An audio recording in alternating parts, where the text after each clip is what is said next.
Teleponnya, karena kakak om kami tidak dengar.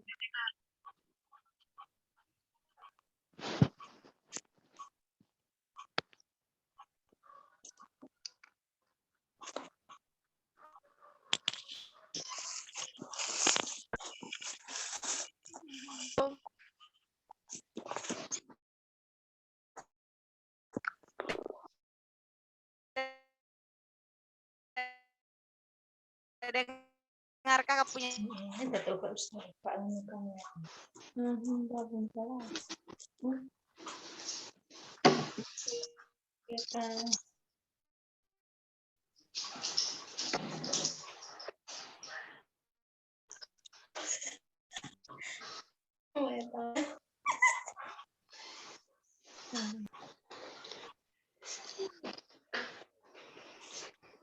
Guru kasih aktif mikrofon dulu supaya kalian bisa dengar Pak Guru bersuara.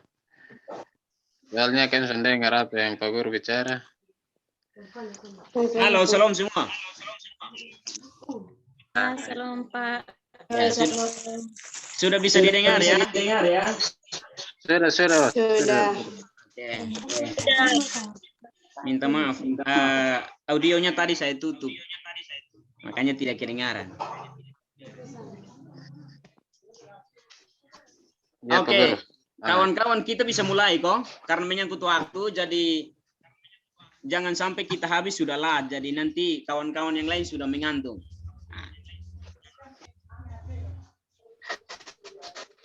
Bisa kok? Kita bisa mulai kok? Bisa kak. Bisa. Oke, siap. Shalom semua, selamat malam.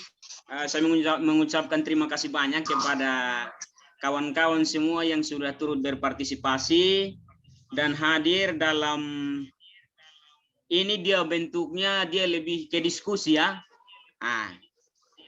Dia ke arah diskusi. Jadi saya memilih satu topik di sini, nanti saya yang presentasikan, nanti sebentar selesai kawan-kawan boleh bertanya apa yang kawan-kawan kurang pahami. Bukan berarti saya sudah paham semua, tidak. Namun jika saya tidak paham atau saya kurang memahami atau penyampaian saya kurang lengkap, maka boleh ditambahkan oleh kawan-kawan yang lain. Begitu ya. Jadi kita diskusi sama-sama. Saya di sini bukan berdiri sebagai seorang yang sudah paham semua, tapi hanya sekedar fasilitator supaya kita bisa berdiskusi dengan baik. Ya. Seperti itu teman-teman ya.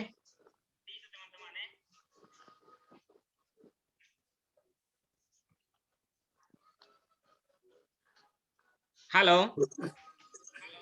Iya Kak. Ya. Iya Kak. Oleh karena itu, sebelum kita memulai akan diskusi kita pada malam hari ini, saya minta kesediaan satu orang teman untuk memimpin kita di dalam doa. Saya minta kesediaan dari Ibu Kerince. Saya minta kesediaan dari Ibu Kerince untuk memimpin kita dalam doa sebelum kita diskusi ya.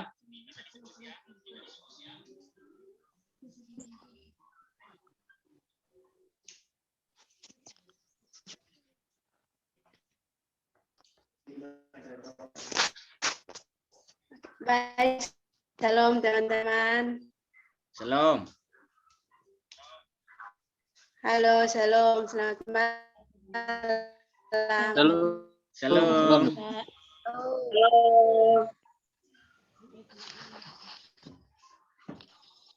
Teman-teman yang shalom. Dengar kakak.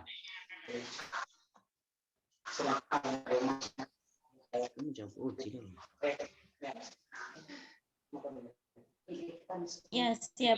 Dengar. Dengar kakak. Oke.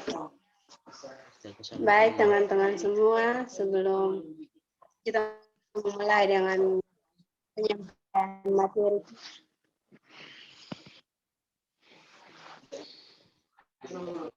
Baik teman-teman, kita akan memulai dengan materi kita pada malam hari ini. Namun sebelum kita memulainya, mari kita mau Tuhan di dalam doa. Kita berdoa. Tuhan dan Bapa kami, Bapa dalam kerajaan di sorga.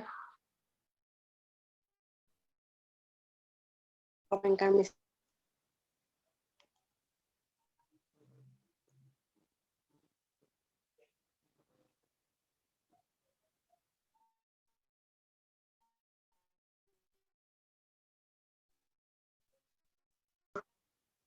tadi hingga saat ini penyampaian materi, mari memberi hikmat kepada kami, sehingga apa yang disampaikan ke kami boleh menjadi bagi apa. Ibu kami, ampuni salah dan dosa kami, karena dia memutuskan berdoa. Amin.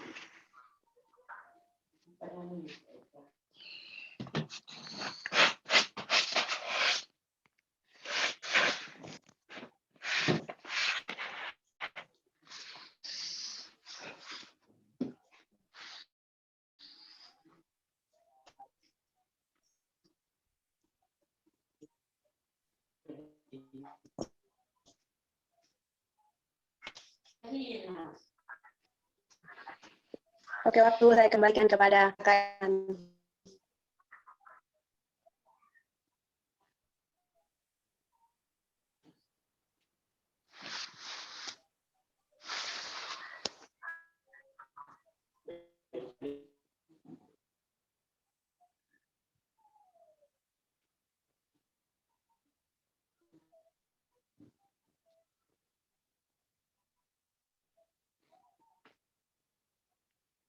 Kapan dulu?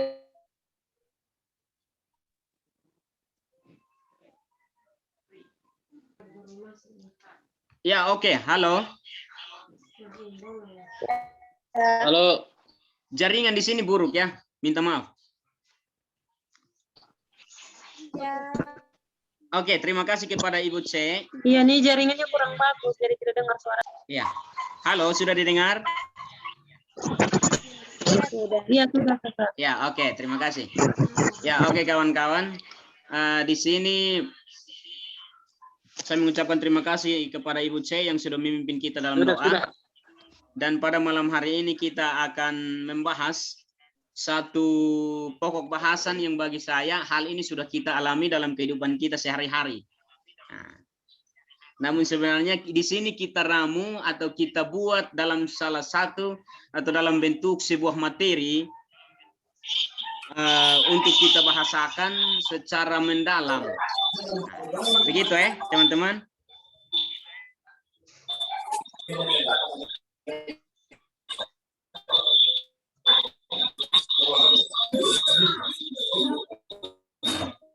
Jadi tema materi kita pada malam hari ini tentang antropologi agama.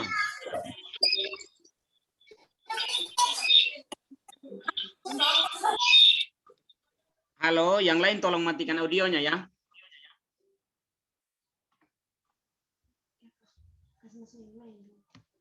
Sudah.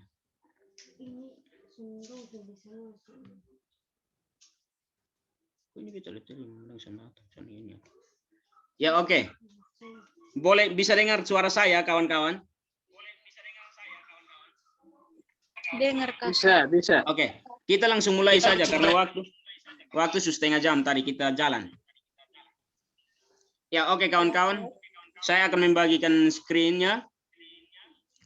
Di sini ada salah satu pokok bahasan yang bagi saya tidak asing. Kalau yang pernah belajar tentang pendidikan agama Kristen pasti pernah dengar. Karena tidak asing lagi. Terus ada juga kita akan membahas tentang satu hal yang lebih sempit dari antropologi agama itu sendiri, yaitu tentang agama dan kehidupan. Ya. Kita langsung mulai saja pada pokok bahasannya. Yang pertama, kita memulainya dengan pengertian antropologi. Ya, seperti yang apa yang ada di dalam slide ini, antropologi itu berasal dari dua kata Yunani, yaitu anthropos yang artinya orang atau manusia, dan logos artinya ilmu atau nalar. Menurut Kamus Antropologi dapat diartikan sebagai satu ilmu yang berusaha mencapai pengertian tentang aneka makhluk manusia yang memberi aneka warna, bentuk fisik, kepribadian, masyarakat, serta kebudayaannya. Dari analisis kata ini, kita dapat ambil kesimpulan bahwa antropologi merupakan ilmu pengetahuan tentang manusia. Jadi pengertian antropologi itu sendiri dia berarti ilmu yang mempelajari tentang manusia itu sendiri. Nah, manusia itu siapa? Manusia itu adalah kita sendiri. Jadi antropologi adalah ilmu mempelajari tentang manusia. Kita masuk pada slide yang berikut. Pengertian antropologi menurut para ahli. Yang pertama, Casing. Dia mengatakan bahwa antropologi adalah kajian tentang manusia.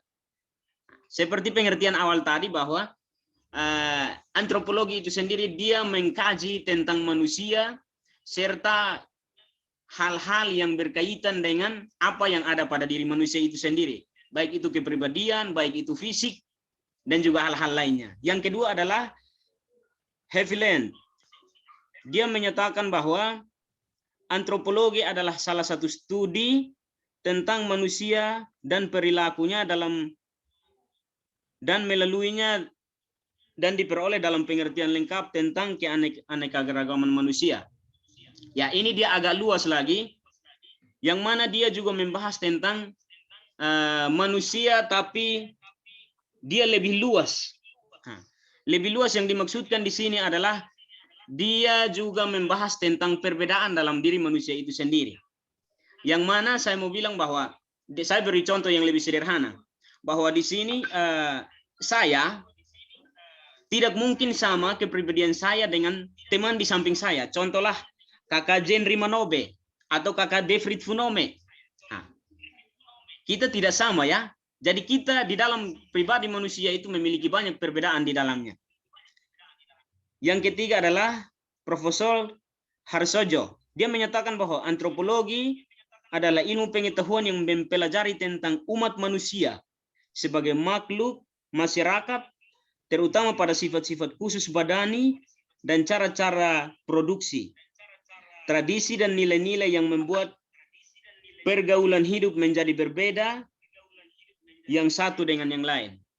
Ya. Yang ini dia bahasakan lebih rinci lagi.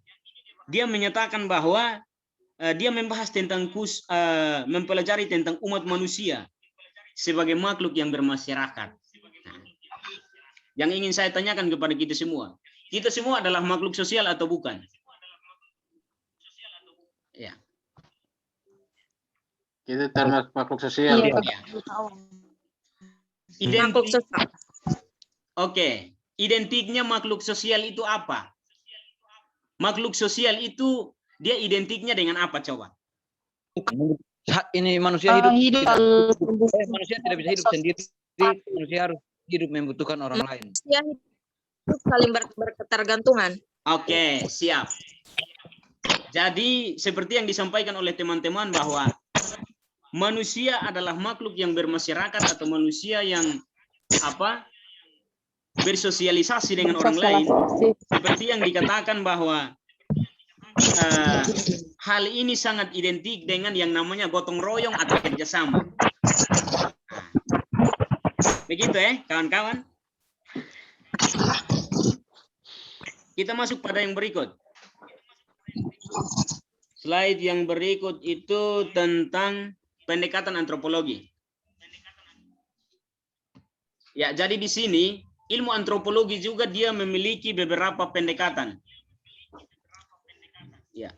Yang pertama adalah antropologi merupakan satu studi disiplin ilmu yang berdasarkan rasa ingin tahu yang tiada henti-hentinya tentang makhluk manusia. Jadi di sini dia menyatakan bahwa dia disiplin ilmu yang berdasarkan rasa ingin tahu. Kata intinya di sini adalah rasa ingin tahu tentang manusia, tentang makhluk manusia. Seperti dicontohkan bahwa ketika manusia itu sudah hidup dalam satu lingkungan yang utuh, maka seringkali terdapat banyak hal yang dicari tahu. Contoh, Kita hidup dalam kehidupan sehari-hari di lingkungan sekitar saja. Kalau kita tidak puas dengan satu orang, maka kita akan mencari tahu. Oh, ini karakternya seperti ini. Ini sifatnya seperti ini. Nah, jadi itu yang dinamakan dengan rasa ingin tahu yang tak hentinya terhadap makhluk manusia itu sendiri. Jadi kita ingin mengetahui apa yang menjadi kepribadian orang itu. Apa yang orang lain itu inginkan. Bahkan saking semangatnya kita melupakan untuk mengoreksi diri, tapi kita lebih fokus untuk mengoreksi orang lain. Nah. Itu yang dinamakan tak henti-hentinya kita mencari tahu tentang diri manusia itu. Rasa penasarannya tinggi sekali. Ya, yang berikut adalah antropologi secara sederhana dapat diartikan sebagai ilmu yang mempelajari tentang masyarakat dan kebudayaan. Kebudayaan itu sendiri adalah hasil kegiatan dari penciptaan batin manusia. Ya. Saya ingin tanya dulu kepada kawan-kawan yang ada di sini, yang hadir. Kebudayaan itu apa sih sebenarnya? Kebudayaan. Ayo, siapa yang bisa menjawab?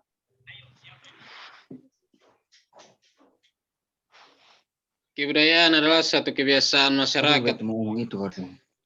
yang Oke. turun-temurun sudah bisa tidak bisa dirubah oleh siapapun. Kebudayaan itu adalah hasil cipta rasa dan karsa manusia. Oke. Siap. Ada lagi yang punya versi yang lain?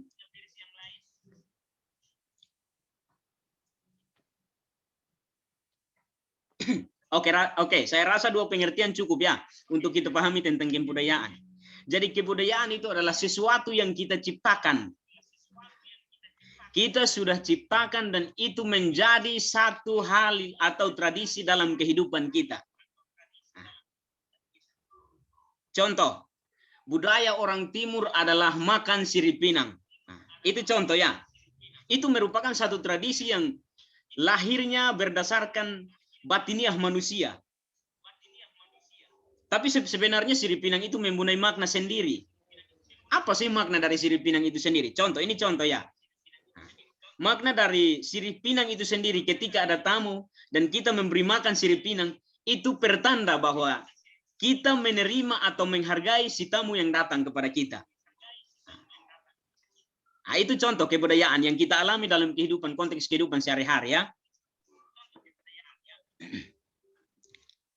Yang berikut, antropologi adalah ilmu tentang manusia, khususnya tentang asal-usul, aneka warna bentuk fisik, adat istiadat, dan kepercayaan pada masa lampau. Ya, ini dia lebih berbicara lagi tentang masa lampau. Kalau aneka bentuk fisik ya kita paham ya. Fisik setiap orang itu tidak pernah sama dengan orang lain. Lalu tentang asal-usul juga. Ketika kita bertemu pasti tanya, kakak dari mana? Contohlah beta dari Alor, atau beta dari Amarasi, beta dari Soe. Nah, jadi dia berbicara tentang banyak hal yang salah satunya adalah asal-usul.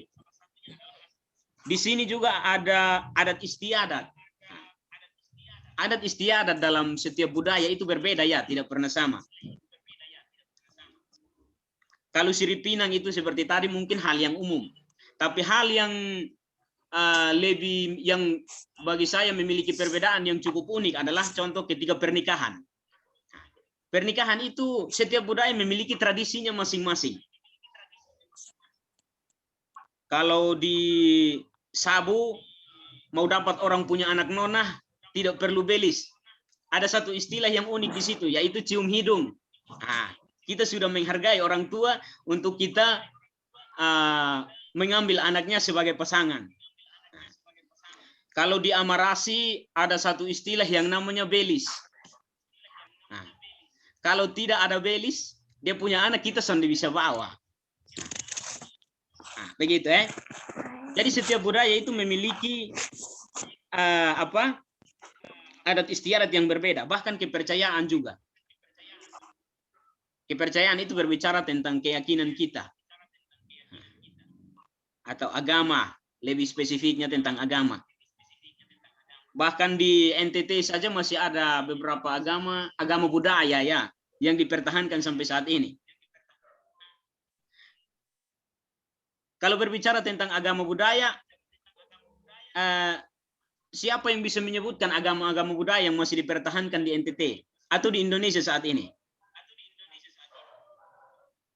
Marapu. Iya, Marapu salah satunya. Apa lagi? Boti. Boti. Boti. Boti. Siap. Ada lagi?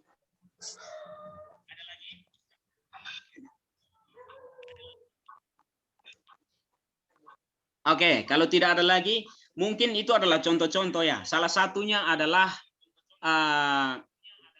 di Sabu itu ada satu yang namanya Jingitiu. Nah, Jingitiu. Kalau di Kalimantan itu ada satu yang namanya Dayak. Kalau di mana lagi? Di apa? Papua ada lagi satu yang namanya Asmat. Nah. Sebentar ya, saya terima kawan-kawan yang lagi mau masuk.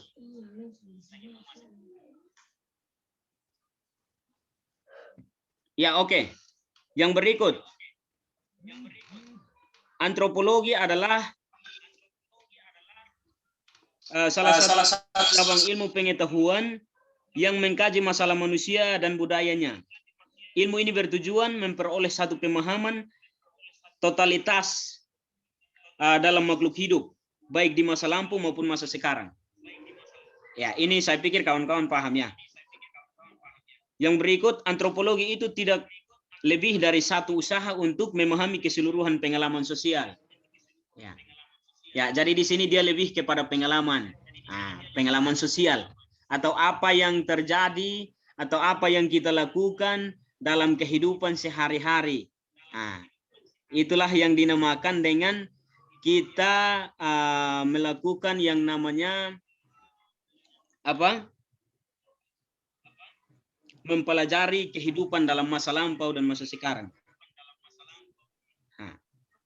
Yang mana kalau berbicara tentang pengalaman, semua orang pernah mengalami apa yang namanya pengalaman itu sendiri. Bahkan setiap orang memiliki pengalaman yang berbeda-beda.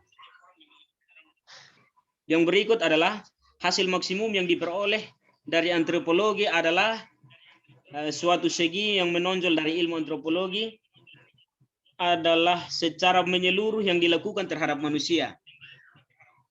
Ya, jadi antropologi ini intinya dia berbicara tentang bagaimana kita memandang manusia itu sendiri. Entah manusia itu kita memandangnya secara kepribadian atau bisa juga kita memandangnya secara luas. Secara luas yang dimaksudkan di sini adalah dalam lingkungan sosial. Begitu ya. Yang berikut ada, kita masuk pada slide yang berikut, agama dan kehidupan sosial. Kalau berbicara tentang agama, kita berbicara tentang ada satu hal yang sangat unik di sini, yaitu pluralisme. Ya. Siapa yang bisa menjelaskan kepada saya tentang pluralisme itu apa? Pluralisme. Apa itu pluralisme?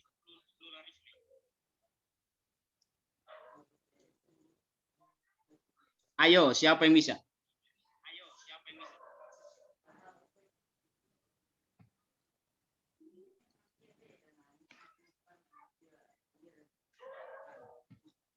Mungkin ada dari kawan-kawan yang ingin menyampaikan pemahamannya, saya persilakan. Pluralisme itu apa? Sebelum kita masuk pada yang namanya agama dan kehidupan. Kita perlu tahu pluralisme itu apa sih?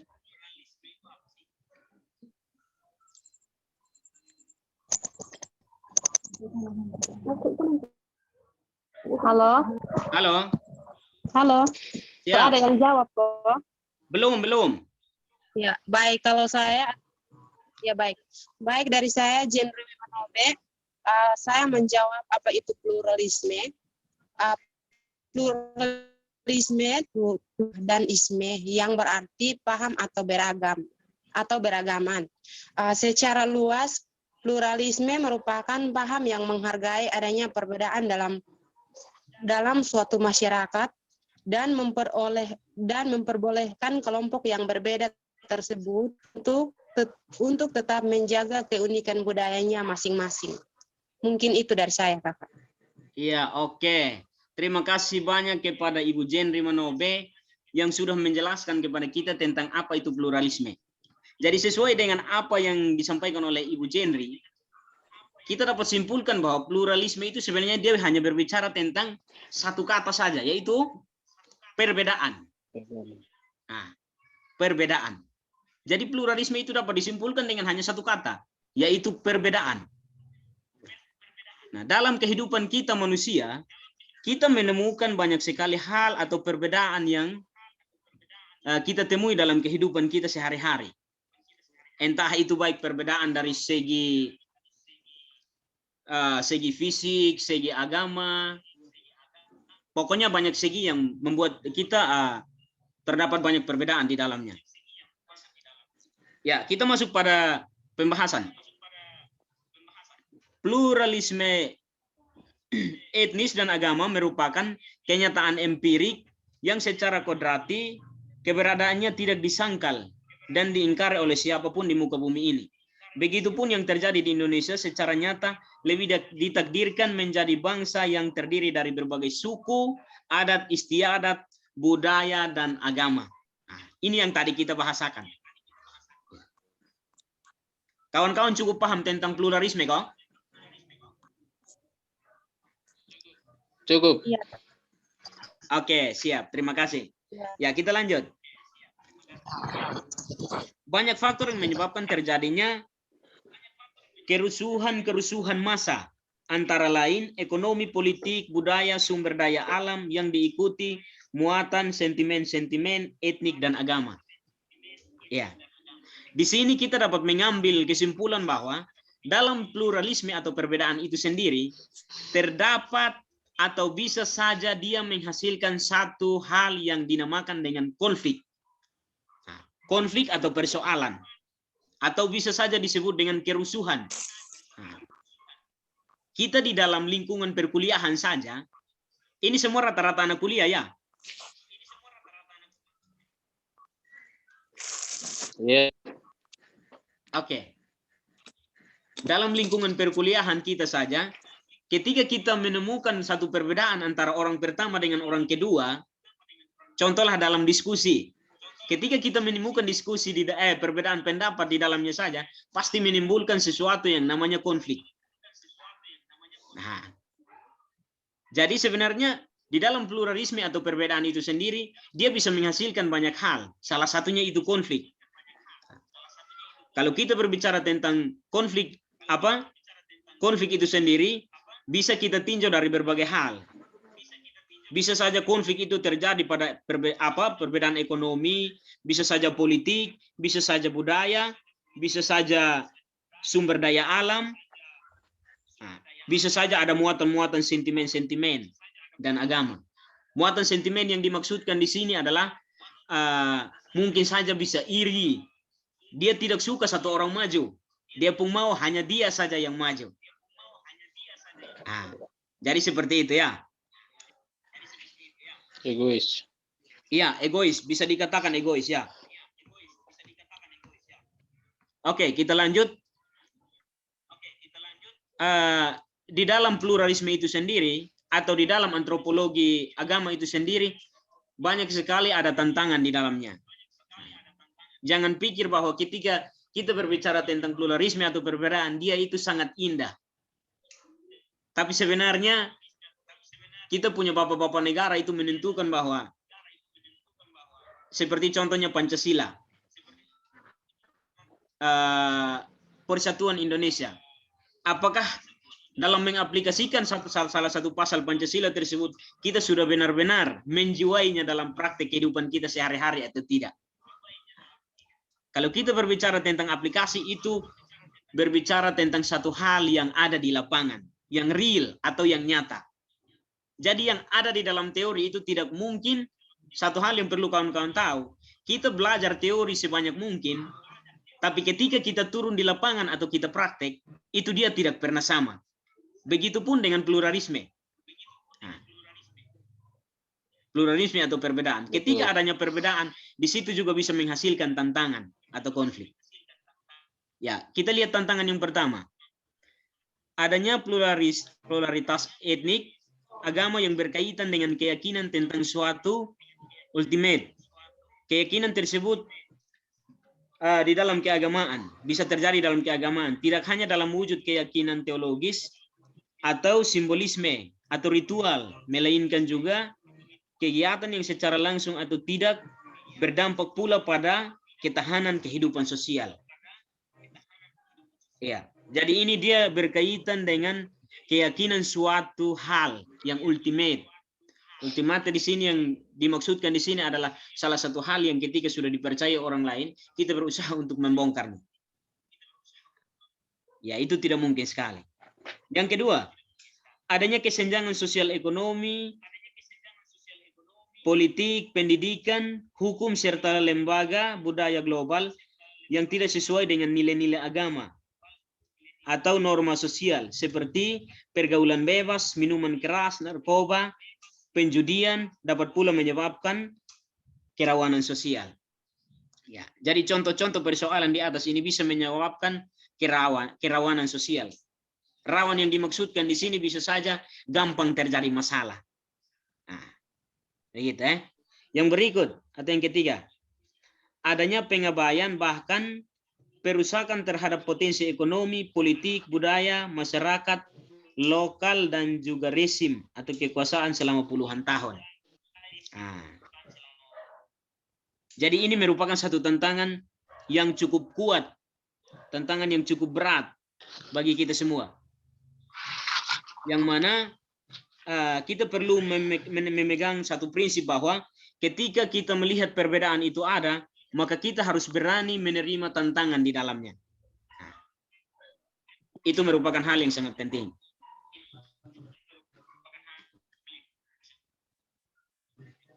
Ya, oke. Kita masuk di dalam slide yang berikut. Yaitu tentang kebijakan strategis.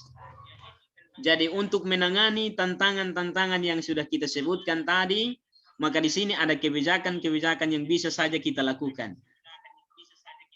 Nah, yang pertama, mengembangkan ketahanan masyarakat lokal meliputi. Jadi di dalam mempertahankan ketahanan lokal ini ada beberapa poin. Masyarakat lokal itu yang dimaksudkan adalah contoh di kampung. Kita perlu membangun ketahanan dalam masyarakat lokal kita. Nah, yang pertama itu fungsionalisasi penata lokal seperti menghidupkan kembali lembaga-lembaga adat atau tradisi setempat untuk mendukung kerukunan. Ya. Contoh tradisi atau adat istiadat seperti yang kita sebutkan salah satu tadi Sirip Pinang. Ya. Kita nyong-nyong dengan nona sekarang mau makan sirip pinang saja takut gigi kotor. Padahal contoh, kita duduk adat ini. Anak-anak sekarang tidak paham tentang budaya. Bagi saya. Kita hanya berpikir bahwa budaya itu bisa ditunjukkan melalui perkataan atau apa yang kita ungkapkan dalam pembicaraan kita. Tapi sebenarnya menurut ilmu adat istiadat, dia memiliki makna lain. Contoh seperti tadi yang kita sebutkan yaitu sirip pinang. Ketika kita memberi sirip pinang dan orang menerimanya, maka itu pertanda bahwa dia menghargai kita. Yang kedua, menggali nilai-nilai dan norma-norma kearifan lokal yang kondusif yang menunjang kerukunan. Nilai-nilai dalam norma. Norma itu banyak ya, norma sosial, norma agama, banyak sekali norma. Ya, yang berikut, mengembangkan lembaga baru seperti membuat forum-forum kerukunan sampai ke tingkat akar atau rumput lapisan bawah. Hal ini yang bagi saya sangat sulit untuk kita lakukan saat ini, yaitu membangun lembaga-lembaga baru. Saya yakin bahwa di dalam pertemuan kita pada malam hari ini ada beberapa atau mungkin saja banyak orang yang termasuk dalam organisasi. Ada kawan-kawan yang bergabung dalam organisasi.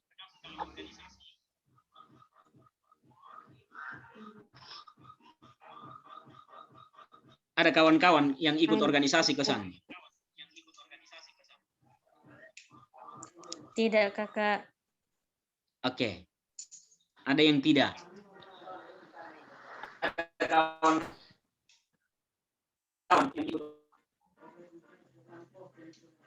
Bagaimana?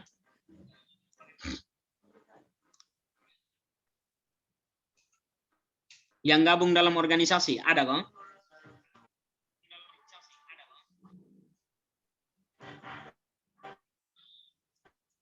Ada.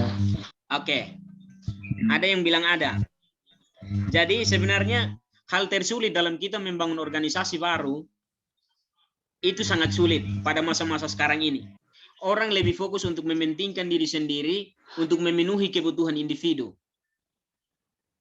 Intinya dia jangan kurang makan, kurang minum, atau kurang uang. Tapi untuk bekerja banyak, membantu banyak orang, atau membangun forum-forum baru, lembaga-lembaga baru yang membantu kenegaraan itu sangat sulit. Jadi sebenarnya hal itu menjadi tugas kita bersama. Kita perlu membangun lembaga-lembaga baru yang memotivasi agar kita dapat mengurangi yang namanya persoalan atau tantangan di dalam pluralisme itu sendiri, perbedaan. Organisasi itu tidak salah ya. Tapi kita perlu mengetahui atau memahami apa tujuan dari organisasi itu sendiri. Apakah tujuannya kita hanya ikut-ikutan? Ataukah kita memiliki tujuan tertentu ketika masuk di situ? Itu yang perlu kita pahami. Hal yang berikut adalah memperluas partisipasi semua kelompok dan lapisan masyarakat dengan lebih mengembangkan pendekatan bottom atau dari bawah ke atas melalui kegiatan-kegiatan seperti dialog, tatap muka, seserahan, pendataan, monitoring, kerjasama sosial, dan lain sebagainya. Nah, ini juga jarang sekali. Bahkan kita menemui orang antar agama saja. Kita mau tegur orang yang agamanya berbeda dengan kita saja itu agak sulit. Lalu bagaimana mungkin kita bisa membangun dialog seperti yang dikatakan di sini? Jadi di sini menjadi tanggung jawab kita bersama. Kita perlu membangun kesadaran yang kuat dalam diri. Bahwa kita perlu menanamkan nilai-nilai kearifan lokal, nilai-nilai adat istiadat, nilai-nilai agama dalam pribadi kita. Supaya kita saling menghargai perbedaan di antara kita.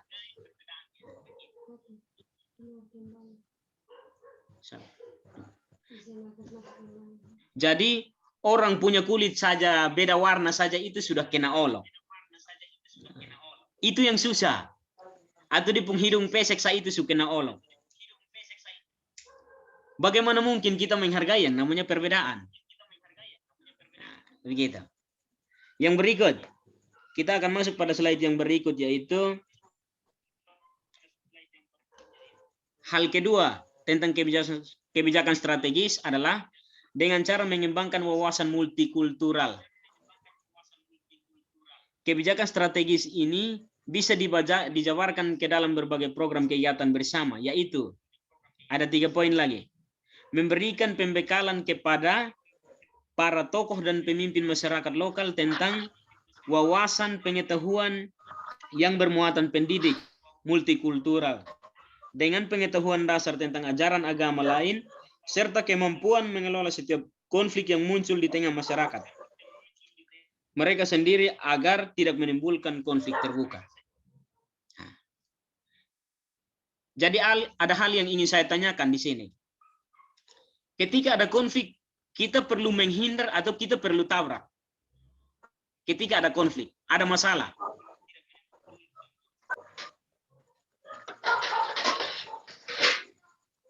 Perlu penyelesaian. Iya. Ada yang bilang ketika menemui konflik kita perlu penyelesaian. Ada lagi?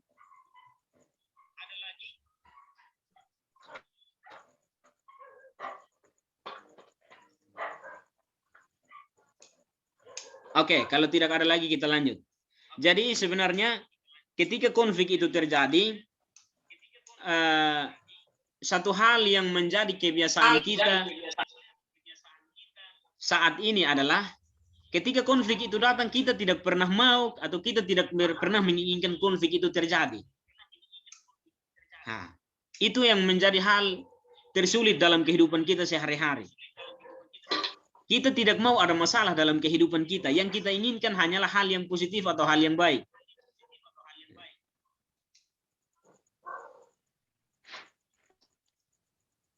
Ada satu teman saya yang mengatakan bahwa kalau kawan mau kawan punya hidup penuh dengan satu sukacita, damai sejahtera, dan tidak ada tantangan, masalah, dan persoalan, maka pergi saja ke surga.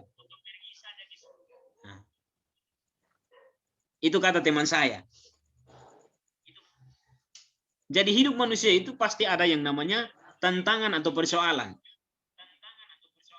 Di dalam persoalan itu pasti terjadi yang namanya konflik.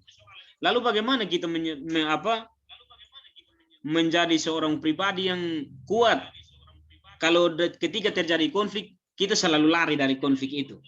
Seperti yang Kakak David katakan tadi, bahwa konflik itu sebenarnya hal yang tidak perlu kita hindari, tapi perlu kita selesaikan. Karena dari penyelesaian konflik itu kita bisa memperoleh sesuatu, atau ketika ada kesalahan kita bisa mengetahui hal baru atau solusi agar ketika dalam kehidupan kita selanjutnya kita tidak mengulangi kesalahan yang sama. Yang berikut adalah menyebarkan publikasi dan sosialisasi peraturan perundangan tentang kehidupan dan hubungan antar umat agama. Saya pikir kalau berbicara tentang undang-undang ini, kita bisa buka di Google pun kita dapat kok. Kalau berbicara tentang undang-undang, bagaimana kita saling menghargai antar umat beragama satu dengan yang lain. Tapi kembali pada kesadaran kita saja, kita mau atau tidak. Nah, yang berikut, kita mencegah jangan sampai agama digunakan sebagai kepentingan-kepentingan yang merugikan persatuan dan kesatuan bangsa. Ini juga hal tersulit yang saat ini menjadi tantangan kita. Apalagi kita sebagai orang muda atau anak-anak milenial. Terkadang dalam satu organisasi bahkan di dalam gereja pun itu bisa saja ada unsur kepentingan di dalam. Dan yang paling muncul sangat kentara sekali yaitu politik. Jadi dia memanfaatkan agama supaya dia memperoleh keuntungan untuk kepribadiannya sendiri. Jadi begitu. Sebenarnya hal itu adalah hal yang bagi saya sangat sulit untuk kita hindari saat ini. Yang berikut, antropologi religi. Pengertian, religi itu merupakan satu ekspresi mengenai apa yang kelompok manusia pahami, hayati, yakini baik secara tersurat maupun tersirat. Kenyataan yang paling benar beserta berbagai perilaku yang berkenan dengannya. Meskipun dianggap paling benar, itu tidak dapat dibuktikan secara empirik. Kalau kita berbicara tentang antropologi religi, berarti kita berbicara tentang antropologi agama. Poin pertama religi yang dibicarakan adalah satu kebenaran yang tidak bisa diuji secara empirik.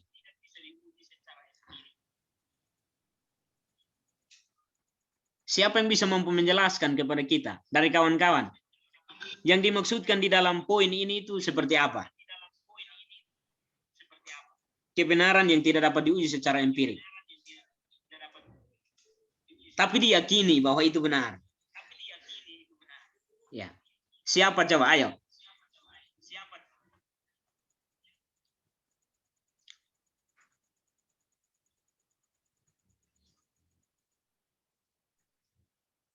Ada kok?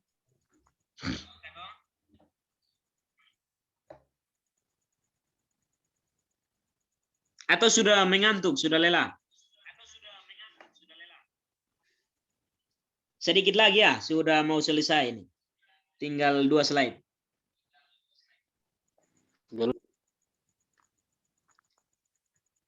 Ya oke, kalau begitu kita lanjut.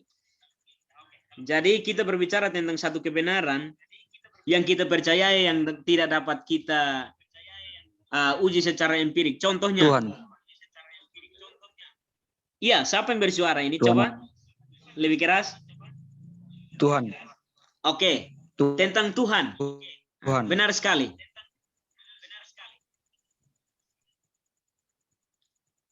Pertanyaannya adalah siapa yang pernah melihat Tuhan? Siapa yang bisa menguji kalau Tuhan itu ada secara empirik atau diuji secara ilmiah? Tidak ada seorang pun. Iya, tidak ada seorang pun yang mampu menjelaskan kalau Tuhan itu kelihatan. Tuhan pemuka model kemana? Siapa yang sudah bertemu dengan Tuhan dan melihat sosok Tuhan itu seperti apa? Tidak pernah, kawan-kawan. Jadi kita hanya meyakini dan kita mempercayai itu sebagai sosok yang mampu membuat segala sesuatu di dalam kehidupan kita. Kita tidak pernah uji kalau Tuhan itu ada. Tapi kita percaya ini berdasarkan salah satu dasarnya itu yaitu Alkitab. Kita hanya baca dengan Alkitab yang tidak dapat diuji secara empirik, lalu kita percayai sebagai satu keyakinan. Iya, jadi seperti itu. Yang kedua adalah antropologi. Dia lebih bertuju kepada isi yang aktual dari satu religi, bukan pada persoalan kebenaran ataupun kesalahannya.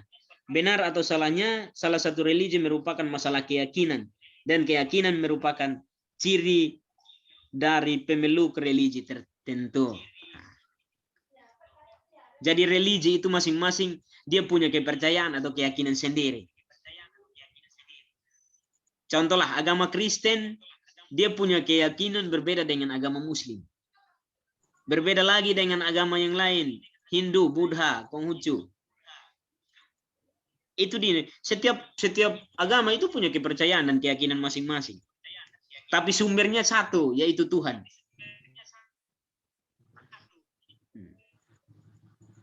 Tapi konsep untuk kita menjelaskan tentang Tuhan itu agak sulit. Siapa yang bisa menjelaskan Tuhan secara empirik? Semua agama mempercayai Tuhan, tapi untuk menguji secara empirik bagi saya agak sulit. Namun, hal ini menjadi satu keyakinan atau kepercayaan kita sebagai orang percaya. Ya.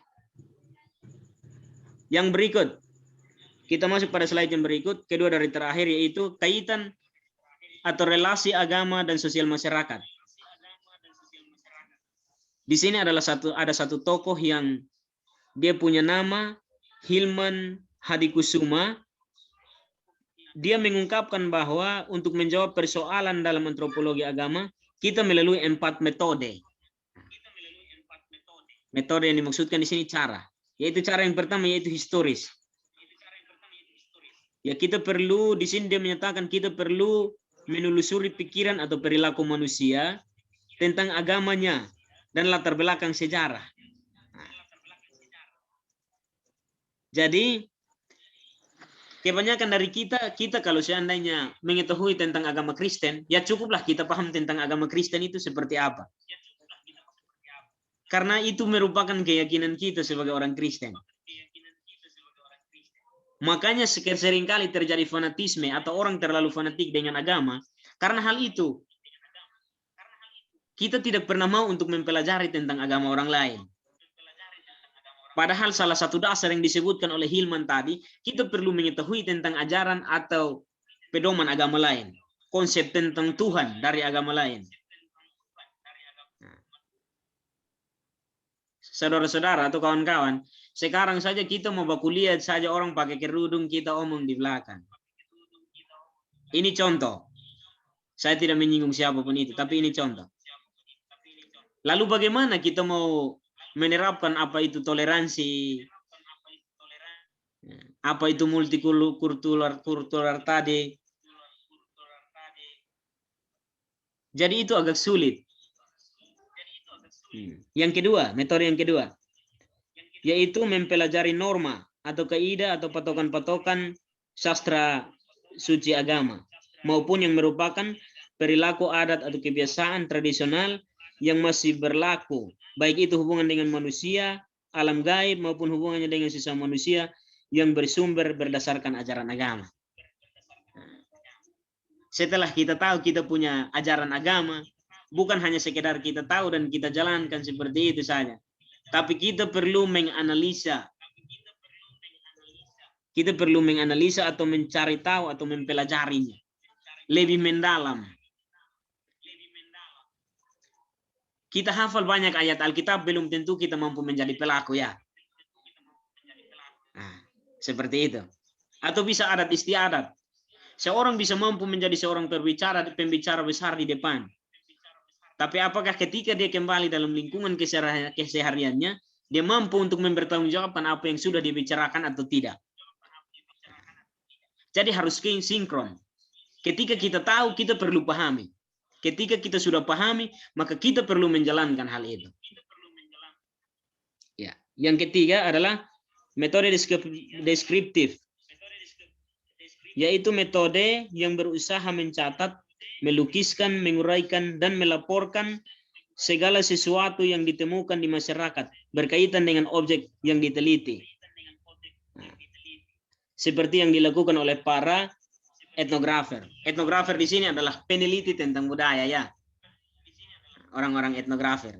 Jadi orang-orang yang suka meneliti tentang budaya. Buku-buku budaya atau buku-buku antropologi yang sering kita temukan itu dasarnya dari sini. Dilakukan penelitian, setelah itu dibuat atau dijilid dalam bentuk buku, lalu kita pelajari. Hal yang terakhir atau metode yang terakhir adalah metode empirik. Dia mempelajari tentang pikiran, sikap, atau perilaku agama yang ditemukan melalui pengalaman nyata di lapangan.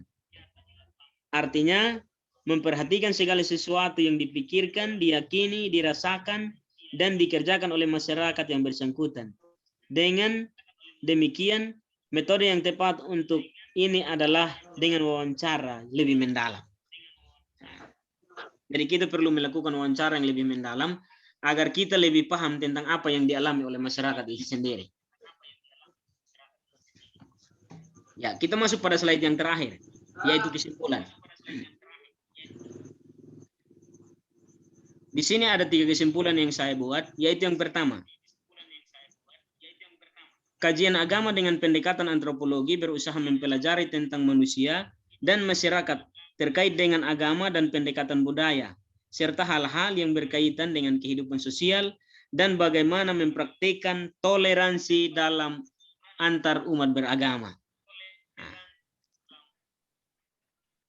Yang kedua, kajian agama melalui pendekatan antropologi lebih bisa menggambarkan peran manusia atau masyarakat dalam melakukan tindakan keagamaannya, sehingga agama lebih dimaknai sebagai bagian dari kehidupan budaya individu atau kelompok yang masing-masing pemeluknya memiliki otoritas dan memahami agama serta mengaplikasikannya. Ini yang tadi kita bicarakan. Setelah dipahami, kita perlu aplikasi. Dan poin yang paling terakhir adalah, dengan demikian agama diharapkan dapat memberi panduan, nilai atau moral bagi seluruh kegiatan kehidupan manusia, baik itu yang bersifat sosial, budaya, ekonomi, maupun politik. Tak jarang juga agama menjadi faktor penentu dalam proses perekat, interaksi, sosial budaya masyarakat sekaligus pemersatu. Nah, kalau kita berbicara tentang agama, agama itu dia bisa menjadi dasar. Agama itu menjadi dasar ketika kita saling menerima atau saling memahami apa yang dinamakan toleransi. Ya, ketika kita tahu dan kita paham tentang toleransi, maka saya yakin bahwa kita juga akan bisa melakukan yang namanya toleransi. Ya. Jadi, kawan-kawan sekalian, mungkin itu adalah hasil diskusi presentasi yang dapat saya bagikan atau hasil sharing yang dapat saya bagikan kepada kita semua. Oleh karena itu, saya berikan kesempatan kepada kita semua, kalau ada hal-hal yang kurang dipahami, hal-hal yang ditemukan dalam lapangan, yang kawan-kawan rasa kurang paham, boleh ditanyakan untuk kita diskusikan bersama. Silakan. Ada yang mau bertanya kau?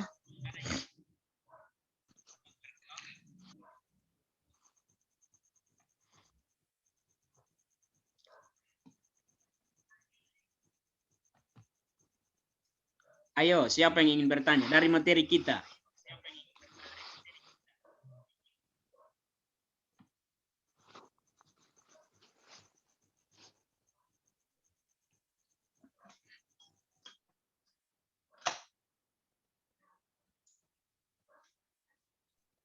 Halo kawan-kawan.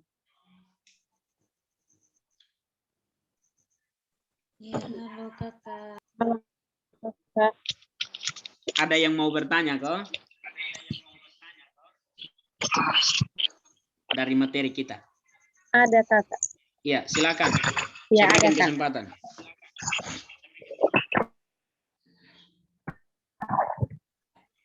Nama saya Jenry Wemanobe.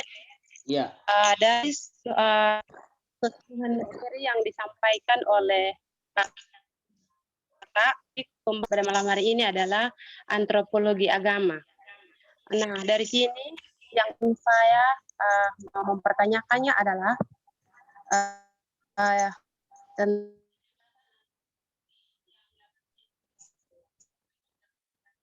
pendekatan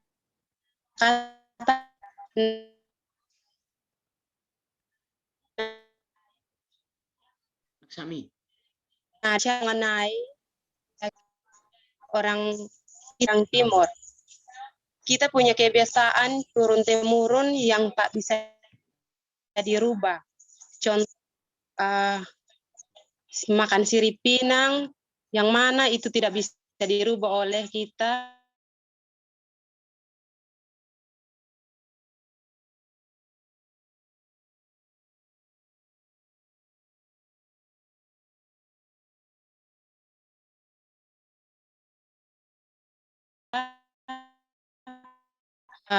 Budaya.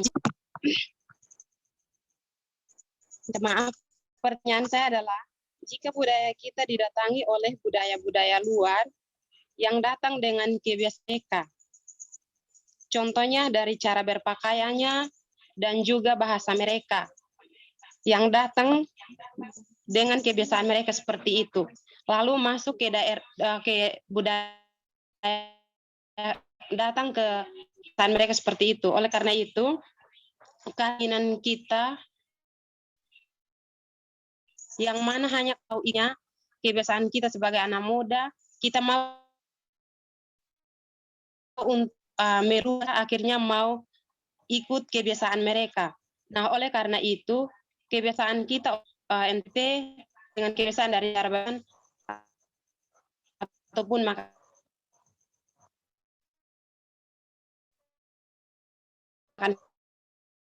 siripina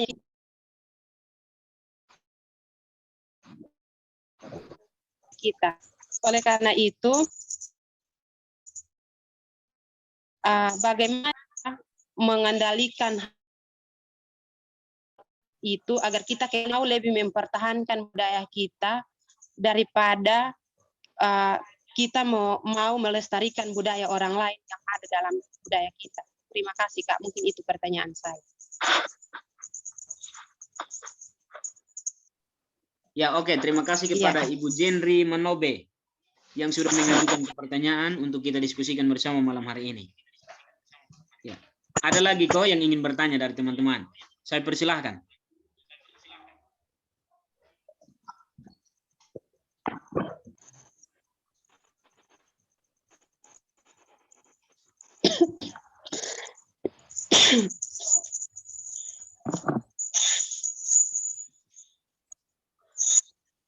Ya, silakan kawan-kawan kalau ada lagi yang ingin ditanyakan.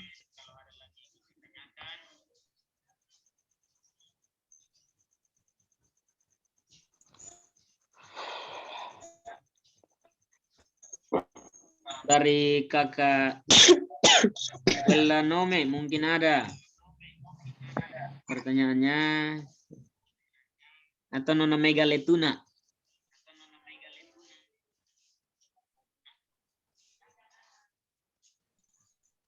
Ada Kakak. Oh, ada ya, dari Nona Ferry. Silakan Nona Ferry Tlanayan. Oke, baik. Terima kasih untuk kesempatan yang saya peroleh. Saya ingin bertanya pada Pak, di bagian pendekatan. Siap.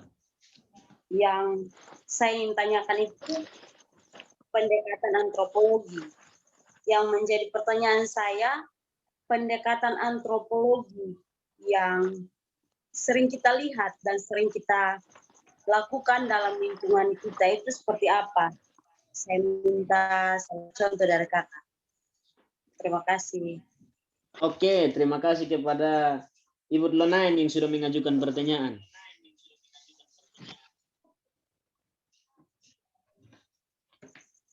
Ya, mungkin ada lagi kok. Saya rangkum satu kali baru saya jawab. Supaya diskusi kita terarah ya.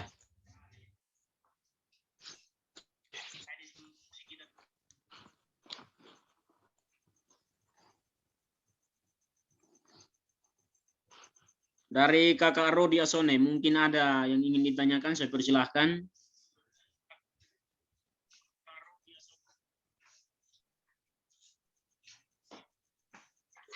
Belum ada.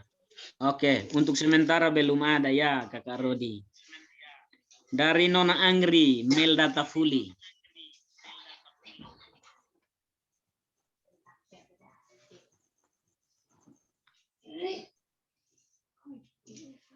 Dari Nona Kerin.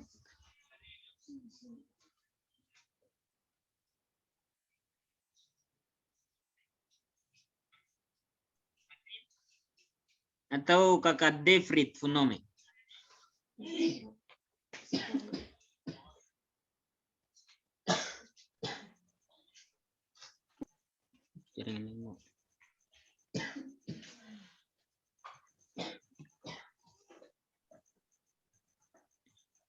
Ya, halo kawan-kawan. Iya, halo kakak. Masih ada kok? Kalau tidak ada, saya Halo. bisa menjawab pertanyaan-pertanyaan ini.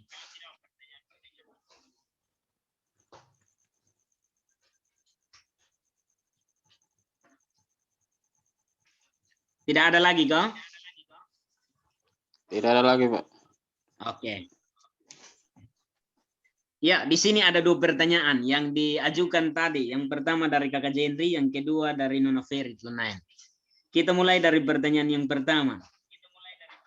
Tentang budaya luar yang masuk, yang mempengaruhi budaya kita saat ini. Contoh yang disebutkan tadi yaitu budaya sirip pinang, atau bisa juga budaya berpakaian. Ketika ada budaya luar yang masuk mempengaruhi kita atau budaya kita, bagaimana respon kita agar kita tetap mempertahankan budaya kita? Jadi sebenarnya hal-hal ini sudah saya sampaikan tadi.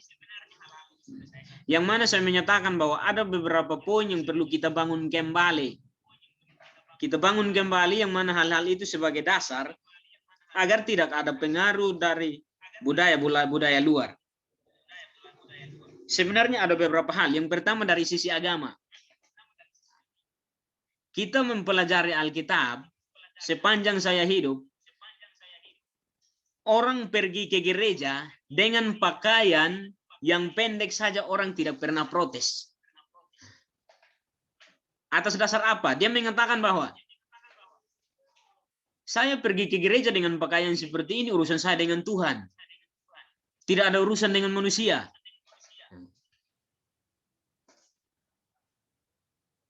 Jadi begitu.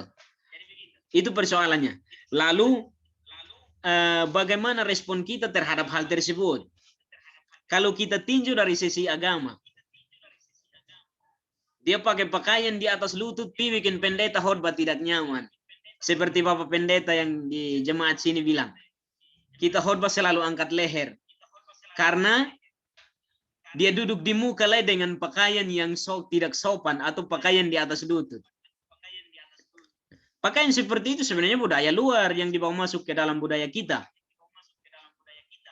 Itu modernisasi bagi saya. Yang sudah mempengaruhi dulu orang bergereja itu dengan pakaian adat yang rapi sekali. Dengan kain yang kalau kita lihat dari jauh, ibu-ibu, nona-nona dong pakaian cantik-cantik dengan pakaian adat yang panjang tutup buang kaki juga. Tapi sekarang apa? Ketika budaya luar masuk, kita terpengaruh dan mengikuti budaya luar itu. Kalau kita tinjau dari segi agama, saya ingin bertanya kepada kita semua, apakah hal itu baik atau tidak?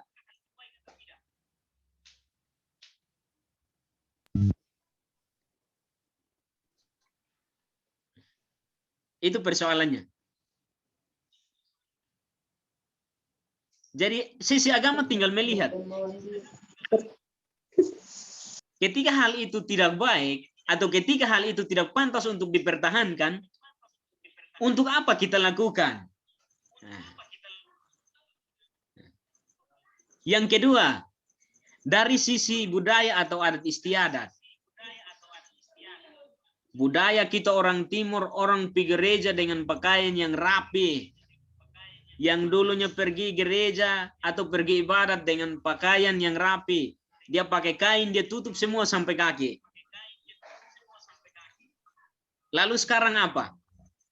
Apakah hal itu masih ditanamkan sampai saat ini?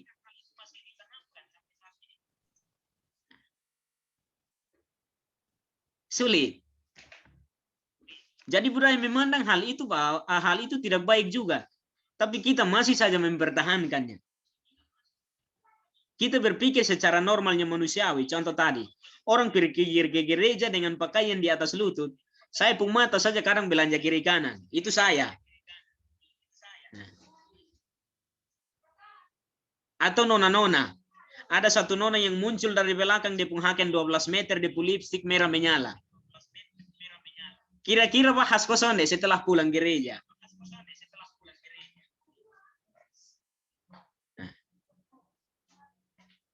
Jadi itu. Sebenarnya tinggal kita menekan atau kita memegang prinsip bahwa apa pandangan budaya atau pandangan gereja atau pandangan adat istiadat atau pandangan undang-undang atau pandangan segi-segi yang lain tentang hal itu. Kalau memang tidak pantas, dia lebih memiliki banyak hal negatif, tidak pantas untuk kita pertahankan.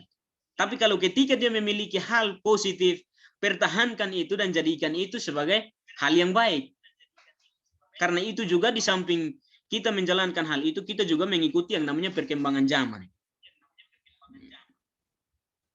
Contoh sirip pinang tadi. Sirip pinang tadi, kita tinggal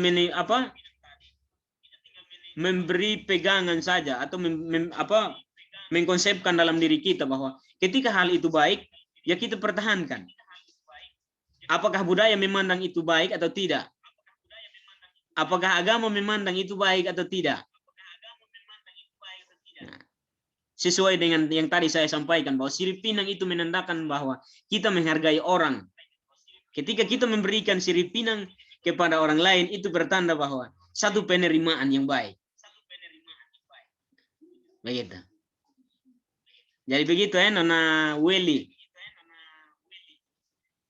Ibu Jenry Manobe.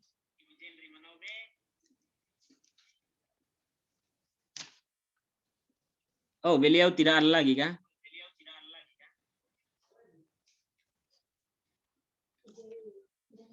Ya, oke, mungkin karena jaringan ya.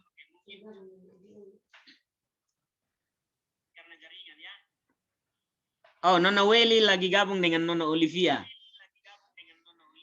Ya, bagaimana Kakak Jenry? Apakah ada tanggapan?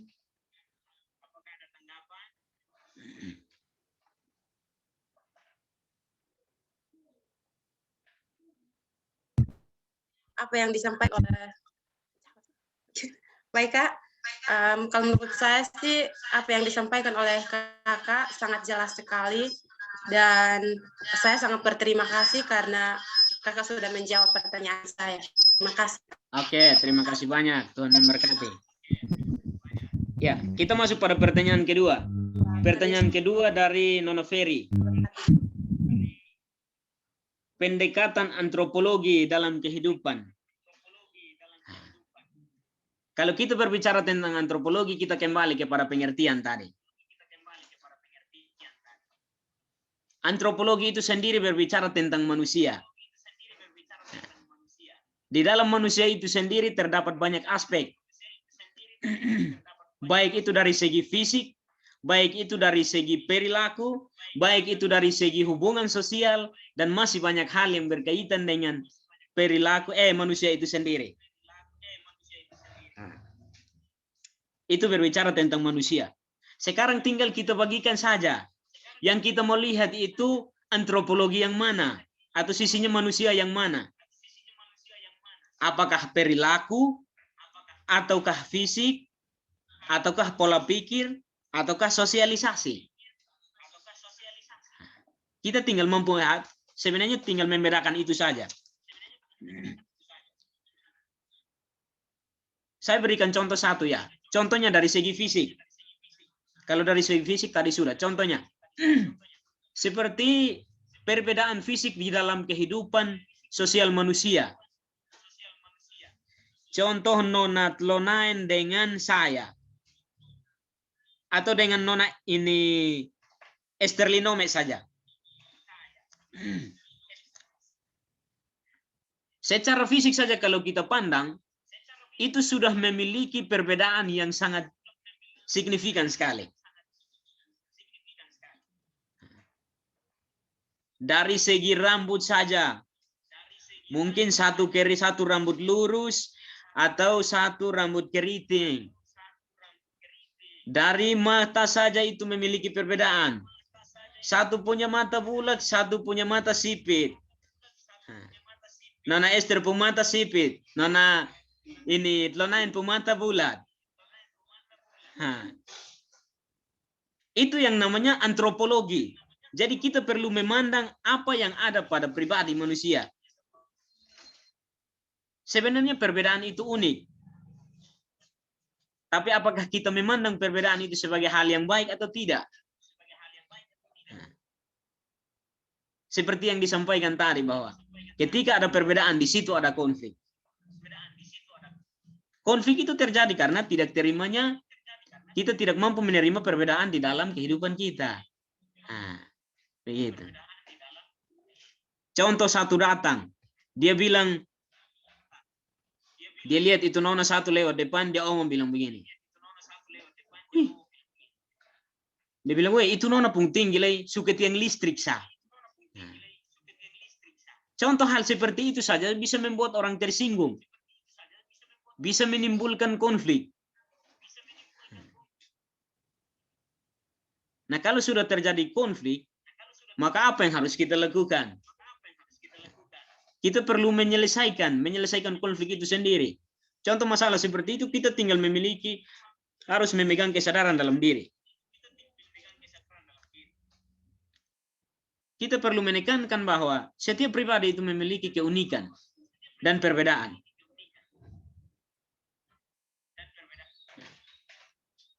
Kalau orang yang benar-benar paham tentang antropologi, maka dia akan benar-benar paham tentang perbedaan itu. Perbedaan itu menyatukan, bukan memisahkan ya. Begitu ya. Nona Tlonain, cukup paham kah? Atau kurang jelas? Silahkan ditanyakan. Baik, terima kasih kakak. Oke, terima kasih kepada Nona Tlonain. Ada lagi kok? Sebelum kita tutup diskusi kita.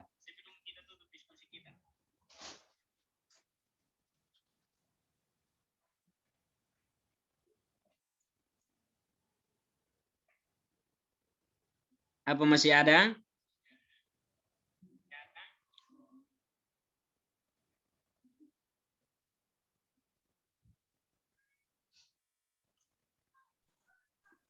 Iya, oke. Kalau tidak ada lagi, maka kita langsung saja pada kesimpulan materi pada malam hari ini. Sebenarnya kalau kita berbicara tentang antropologi agama, maka kita berbicara tentang hal yang sudah kita alami seperti saya bilang tadi. Persoalannya di sini adalah ketika kita melihat perbedaan di dalam lingkungan kita yang kita sebut dengan pluralisme tadi, apakah kita mampu menerima perbedaan itu atau tidak? Ketika kita mampu menerima perbedaan di antara kita, maka saya yakin dan percaya bahwa kehidupan setiap orang itu akan sejahtera. Kawan-kawan, sebenarnya perbedaan itu unik. Tapi tinggal dari kita saja. Kita mau terima kosonde.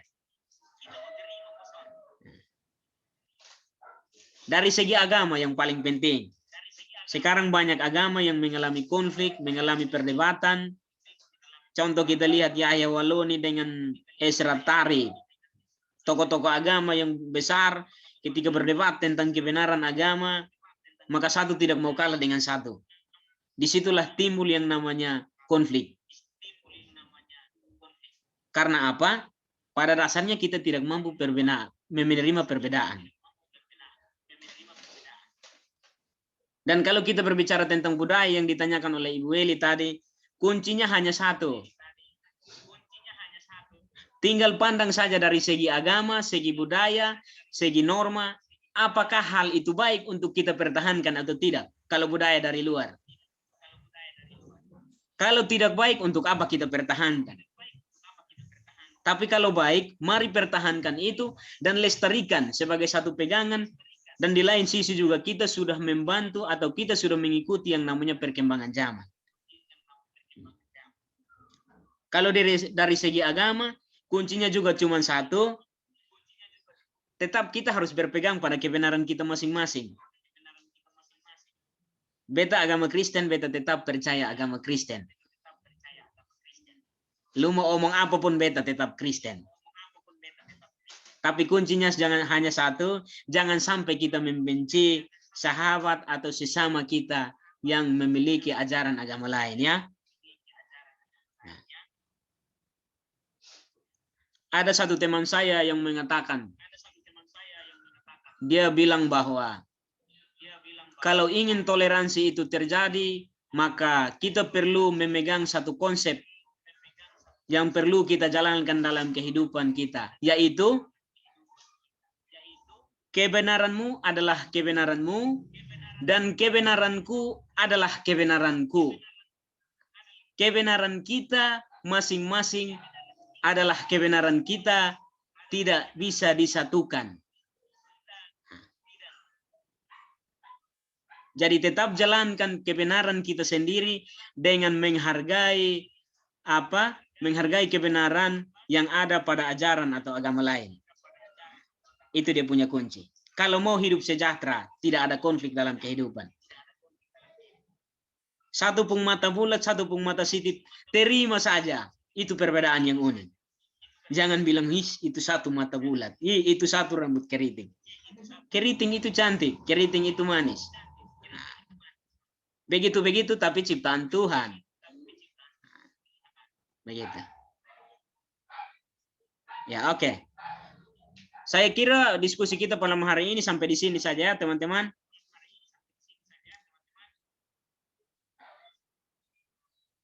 Halo kawan-kawan.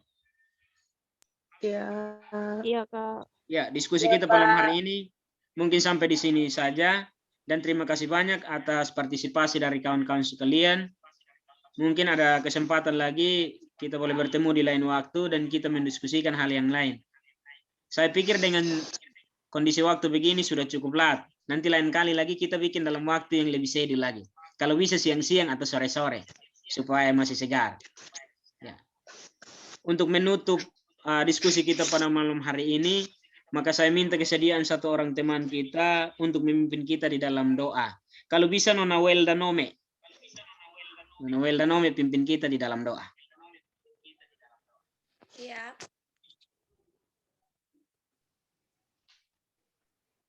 Baik, sebelum kita menutup sharing kita pada malam hari ini, mari kita satu hati di dalam doa. Mari kita berdoa.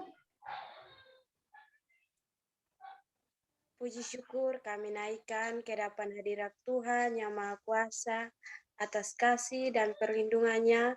Ia telah menjaga kita dari tadi hingga sampai saat ini ya Tuhan. Tuhan, sekarang kami akan menutup akan sharing kami pada malam hari ini. Tuhan berkati sehingga materi yang telah kami terima boleh kami pakai dalam kehidupan kami ya Tuhan. Tuhan, kami akan berbaring, beristirahat pada malam hari ini.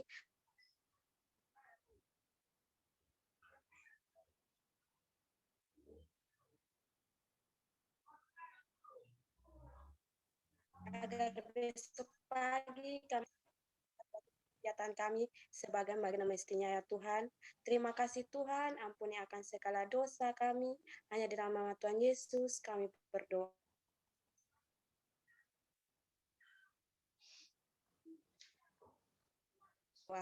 Amin. Ya, oke. Terima kasih banyak kepada Kakak Welda Nome yang sudah memimpin kita dalam doa penutup. Dan saya mengucapkan terima kasih banyak kepada teman-teman semua yang sudah berpartisipasi dalam diskusi sharing kita pada malam hari ini. Kiranya Tuhan memberkati kita semua. Terima kasih banyak kawan-kawan. Kita bertemu lagi di lain kesempatan. Terima kasih, Tuhan memberkati. Shalom. Ya, Shalom. Belum.